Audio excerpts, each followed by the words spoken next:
नमस्कार, आप देख रहे हैं दर्श न्यूज और दर्श न्यूज के इस खास कार्यक्रम में आप सभी दर्शकों का स्वागत है। देखिए, अब बाढ़ की स्थिति लगातार बढ़ गई है और ऐसे में कई बीमारियां जो हैं उनका आंकड़ा बढ़ता जा रहा है। इसी में हम आपको बता दें कि जिस प्रकार से बिहार में बाढ़ की स्थिति पैदा हो रही है, इस कारण अस्पतालों में जो डेंगू का मामला है वो सबसे ज्यादा बढ़ता नजर आ रहा है। तो आज हमारे कार्यक्रम में स्पेशल जो विशेषज्ञ हैं, जाने माने फिजिशियन डॉक्टर दिवाकर तेजस्वी मौजूद हैं। तो सर, पहले हम चाहेंगे कि आप हमारे दर्शकों को अपना परिचय खुद दें। जी, बहुत धन्यवाद आपका। मैं डॉक्टर दिवाकर तेजस्वी पेशे से फिजिशियन हूँ और medical director international health organisation और पहल का हूँ। जी सर, ये डेंगू जो एक नाम है, महज छोटा सा नाम है, लेकिन अभी अगर देखें बिहार में तो सबसे ज्यादा केसेस बढ़ रही हैं। राइट। तो इसके बारे में हम चाहेंगे कि आप जानकारी दें कि आखिर डेंगू है क्या। कई लोग होते हैं जो बस मामूली साधारण सा फीवर समझ करके इसको इग्नोर कर देते हैं, तो क्या ये करना सही है? नहीं, देखिए, डेंगू एक वायरल डिजीज़ है और ये 4 प्रकार के वायरस हैं जो स्ट्रेन है डेंगू का। डेंगू वायरस 1, 2, 3, 4 और ये एक एडिस एजिप्टाई नाम के मच्छर के काटने से होता है। प्रायः यह मच्छर दोपहर में काटता है, सुबह के समय और शाम के समय भी काटता है। ये मच्छर साफ़ पानी में, जहाँ स्टैग्नेटेड वाटर है, जमा पानी है, घर के अंदर, ऑफिसेस के अंदर, कूलर के अंदर या फिर गमला है, इंडोर प्लांट्स है, उसके अंदर वो साफ स्थिर पानी पे वो ज़्यादा पनपता है। और जब ये मच्छर पनपता है और किसी व्यक्ति को अगर डेंगू का फीवर है, उसे वो मच्छर अगर काट लेता है तो मच्छर के शरीर में डेंगू के वायरस प्रवेश कर जाते हैं और वो जब उस मच्छर को फिर दूसरे स्वस्थ व्यक्ति को जब वो मच्छर काटता है, डेंगू से संक्रमित मच्छर, तो दूसरे व्यक्ति को डेंगू वायरल फीवर हो सकती है। और ये फीवर जो वायरस डेंगू का वायरस है, उसको 4 प्रकार के जो है, जो डेंगू वायरस टाइप 2 है वो बहुत सीवियर होता है, उसमें सीवियर प्रॉब्लम कर सकता है। और डेंगू वायरस 4 या 1 माइल्डर होते हैं। डेंगू वायरस 3 जो होते हैं उसमें भी थोड़ी तेज सिम्टम्स आती है। जी, सिम्टम्स की बात अगर करें डॉक्टर, तो जो साधारण सिम्टम्स है डेंगू होने के, वो क्या क्या हो सकते हैं? देखिए, डेंगू में फीवर जो होता है बहुत हाई फीवर होता है सबसे पहला, और उसके साथ साथ सर में तेज दर्द होता है, आंखों के पीछे तेज दर्द होता है, जॉइंट्स में पेन होने लगते हैं, शरीर के ऊपर लाल लाल चकत्ते निकल सकते हैं। इसके साथ साथ भूख नहीं लगता है, कमजोरी लगने लगती है, पसीना आने लगता है और फीवर जल्दी उतरता नहीं है और शरीर में इतना तेज दर्द होता है कि बहुत कमजोरी आ जाती है। जी, कमजोरी के अलावा और क्या क्या चीजें, डेंगू अगर है, नॉर्मल इंसान को अगर डेंगू हो गया तो और क्या क्या सिम्टम्स जो है वो होते हैं फीवर और जॉइंट्स पेन के अलावा? फीवर, जॉइंट्स पेन के अलावा आंखों के पीछे दर्द, सर में तेज दर्द और शरीर पर लाल लाल चकत्ते निकल सकते हैं।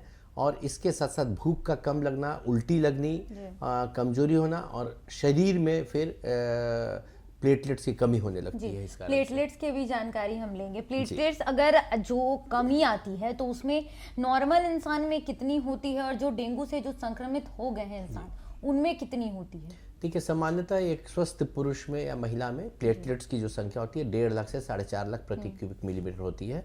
और ये जब डेंगू वायरस प्रवेश करता है शरीर के अंदर तो वो स्पेसिफिकली डेंगू वायरस के मल्टीप्लिकेशन से बढ़ने से प्लेटलेट्स में कमी आने लगती है। जो एंटीबॉडी रिस्पांस होता है वो प्लेटलेट्स को नष्ट करता है और जब प्लेटलेट्स की तेज़ी से कमी होती है तो इंटरनल ब्लीडिंग की संभावनाएं या उसका डर बढ़ जाता है। तो अगर किसी भी डेंगू के रोगी में अगर हल्का भी ब्लीडिंग, ये सब लक्षण के साथ साथ अगर नाक से या मसूड़ों से ब्लीड आई थोड़ी भी या लैट्रिन काला होने लगा, तो ऐसे में बहुत सतर्क हो जाने की आवश्यकता है, क्योंकि ये डेंगू हेमोरेजिक फीवर का रूप ले सकता है जिसमें प्लेटलेट्स की अत्यधिक कमी होती है। जब प्लेटलेट्स 20,000 से कम हो और कहीं भी रक्तस्राव की संभावनाएं दिखें हल्का सा भी, तो उसमें तुरंत हॉस्पिटलाइज या प्लेटलेट चढ़ाने की आवश्यकता पड़ सकती है। और अगर 10,000 से कम है, कोई कहीं से ब्लीडिंग नहीं भी है, तो स्पॉन्टेनियस ब्लीडिंग की संभावना इतनी ज़्यादा होती है कि अगर वो इंटरनल ब्लीडिंग होने लगे तो बहुत गंभीर रूप ले सकता है। इसलिए उन्हें भी प्लेटलेट्स तुरंत चढ़ाने की आवश्यकता होती है। खतरनाक कितना है सर डेंगू? डेंगू बहुत खतरनाक है क्योंकि 90% तो सेल्फ लिमिटिंग होता है, ठीक हो जाते हैं, लेकिन जो 5% डेंगू होते हैं वो डेंगू हेमरेजिक फीवर होता है, और उसमें भी 1% जो होता है वो डेंगू से डेथ होने की संभावनाएं हो जाती हैं। डेंगू हेमरेजिक फीवर के बाद डेंगू शॉक सिंड्रोम होता है, शॉक में सारे ऑर्गन्स चले जाते हैं, क्योंकि शरीर में जब लीक होने लगता है और ब्लीड होने लगता है तो ऑर्गन्स को जितनी ब्लड सप्लाई, ऑक्सीजन सप्लाई मिलनी चाहिए वो नहीं मिलने लगती है। तो इस तरह से 1% के करीब करीब डेंगू जो के रोगी होते हैं उनकी डेथ भी होने की संभावनाएं बढ़ जाती हैं। और डेंगू को जैसे मैंने बताया कि चारों सब टाइप में डेंगू वायरस टाइप 2 जो स्ट्रेन है वो सबसे सीवियर स्ट्रेन माना जाता है। उसमें डेंगू हेमरेजिक फीवर या डेंगू शॉक सिंड्रोम होने की, प्लेटलेट्स की बहुत ज़्यादा कमी होने की संभावनाएं बहुत ज़्यादा होती है।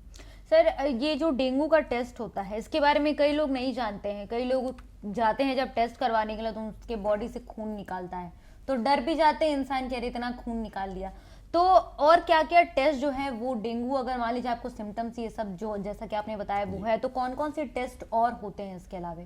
देखिए, डेंगू का जो कन्फर्मेटरी टेस्ट होता है वो ब्लड से ही होता है, लेकिन ब्लड बहुत ज़्यादा नहीं निकलता है, और उसमें एक सीबीसी जांच होती है, कंप्लीट ब्लड काउंट, जिसमें प्लेटलेट्स पता चलता है, हीमोग्लोबिन पता चलता है, और कोई न्यूट्रोफिल, लिम्फोसाइट कितना है नहीं है वो पता चलता है।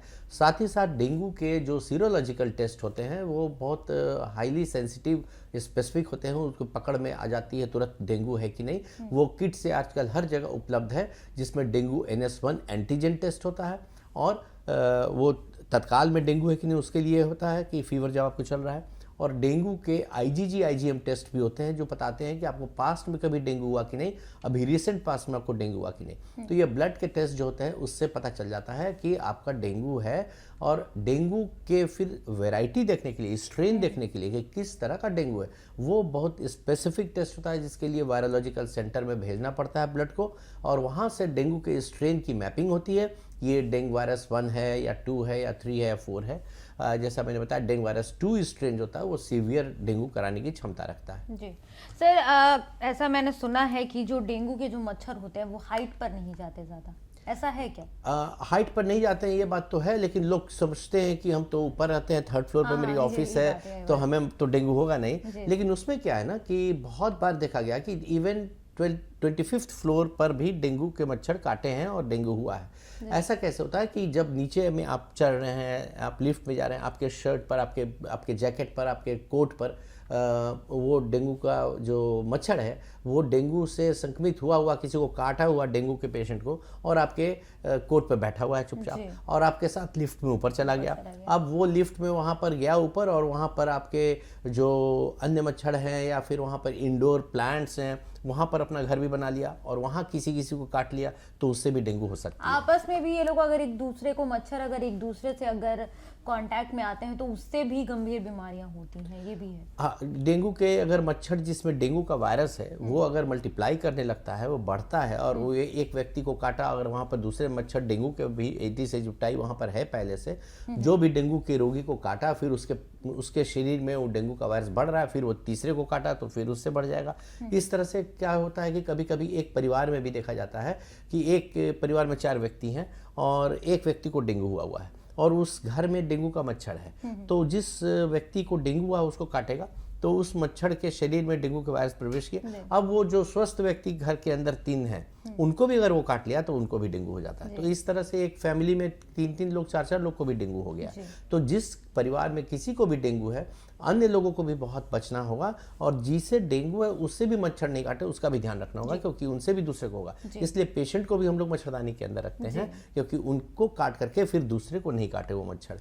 और दूसरी बात ये भी है कि जिसको बहुत बार पूछता है कि डेंगू जिसको एक बार हो गया तो ये दोबारा होगा कि नहीं, तो सेम स्ट्रेन का डेंगू तो नहीं होता है, लेकिन जैसे हमको डेंगू वायरस 1 वाला हुआ अभी, तो हमको डेंगू वायरस 2 हो सकता है, क्योंकि उससे क्रॉस इम्यूनिटी नहीं है, उससे बचाव नहीं देता है। डेंगू का एक स्ट्रेन से हुआ, दूसरे स्ट्रेन से बचाव नहीं हो पा रहा है। अब दूसरा स्ट्रेन भी अगर हमको हो गया तो जो डेंगू का सिम्टम्स आएगा वो बहुत सीवियर आएगा।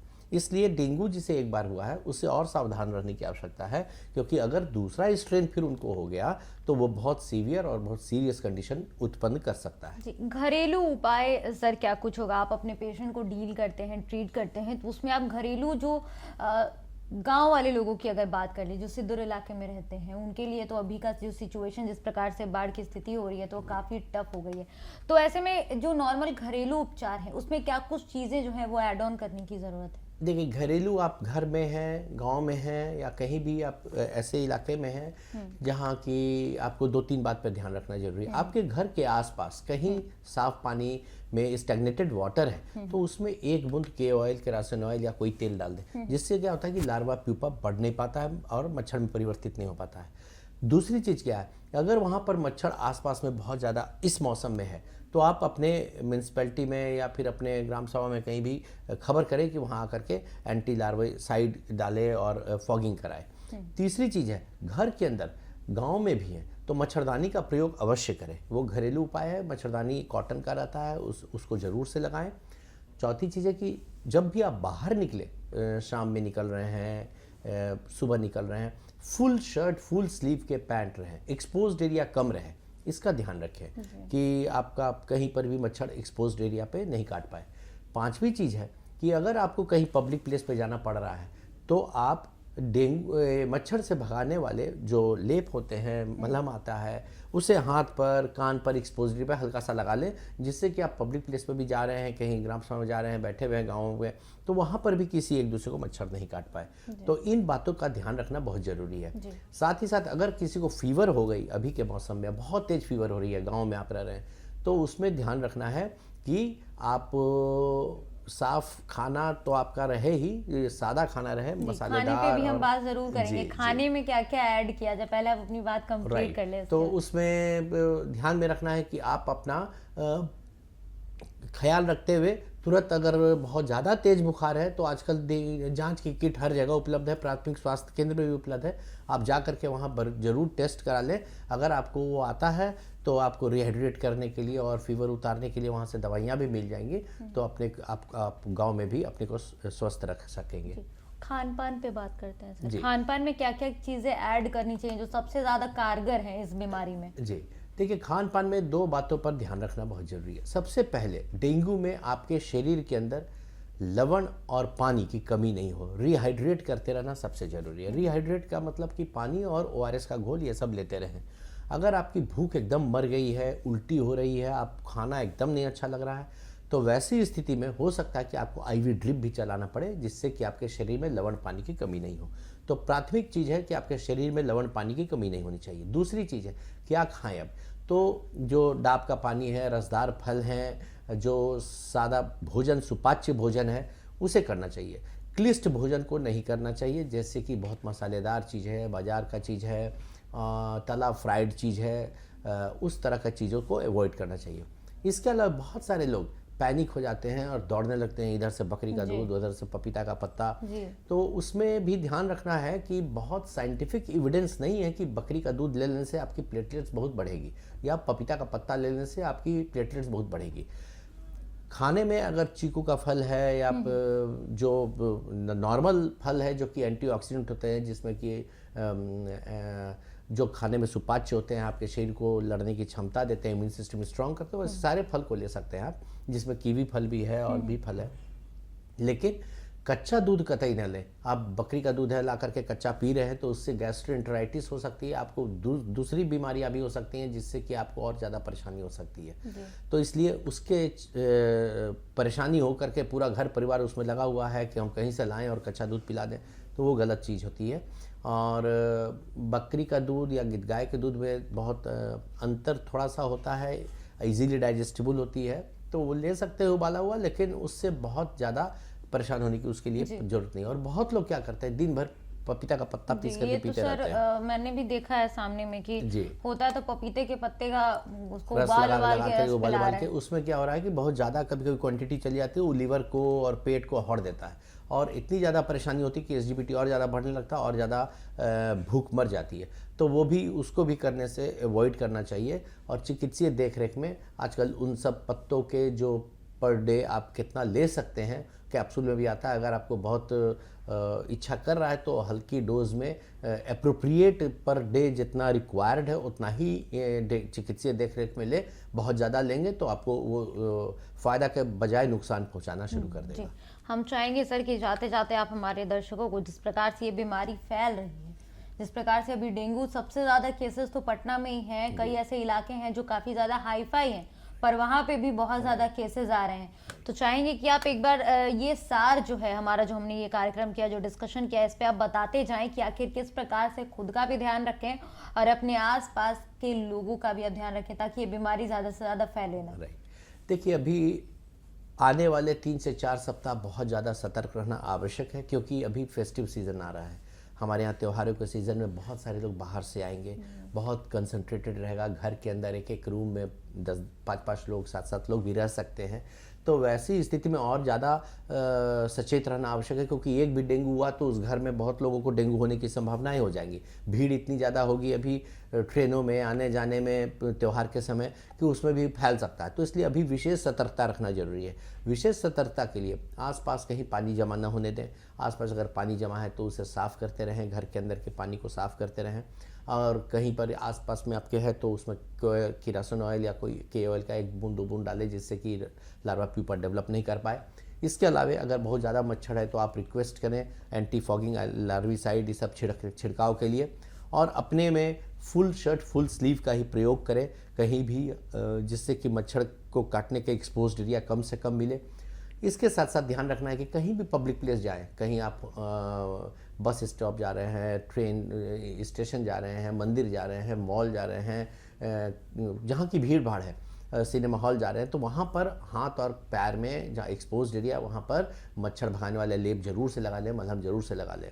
और इसके साथ घर के अंदर भी एक भी मच्छर को अभी ये समझ करके रखें कि कोई भी मच्छर अगर भी काटेगा तो डेंगू का मच्छर हो सकता है और आपको बहुत परेशानी में डाल सकता है। इसलिए एक भी मच्छर अभी काटने न दें। 3 से 4 हफ्ता अपने आप को सुरक्षित रखें। आप सुरक्षित रहेंगे, पूरा सोसाइटी सुरक्षित रहेगा और डेंगू को फैलने से हम लोग रोक पाएंगे। जी धन्यवाद डॉक्टर। तो देखिए हमारे साथ डॉक्टर दिवाकर तेजस्वी जी थे, जिन्होंने तमाम जानकारियां दी हैं। और हम भी अपने दर्शकों से यही कहेंगे कि जिस प्रकार से अभी स्थिति है बिहार की, स्पेशली अगर बात कर लिए तो लगातार बाढ़ की स्थिति पैदा हो रही है, गंगा नदी का जलस्तर बढ़ रहा है, जिस कारण लगातार डेंगू के केसेस बढ़ रहे हैं। और हमने अपने चैनल पे दिखाने की कोशिश भी की है कि किस प्रकार से अस्पतालों की हालत जो है वो अभी हो रखी है और कितने पेशेंट डेंगू से पॉजिटिव पाए जा रहे हैं। तो जो भी जानकारियां डॉक्टर ने दी हैं इस कार्यक्रम में, हम उम्मीद करते हैं कि हमारे दर्शक उसको फॉलो करेंगे।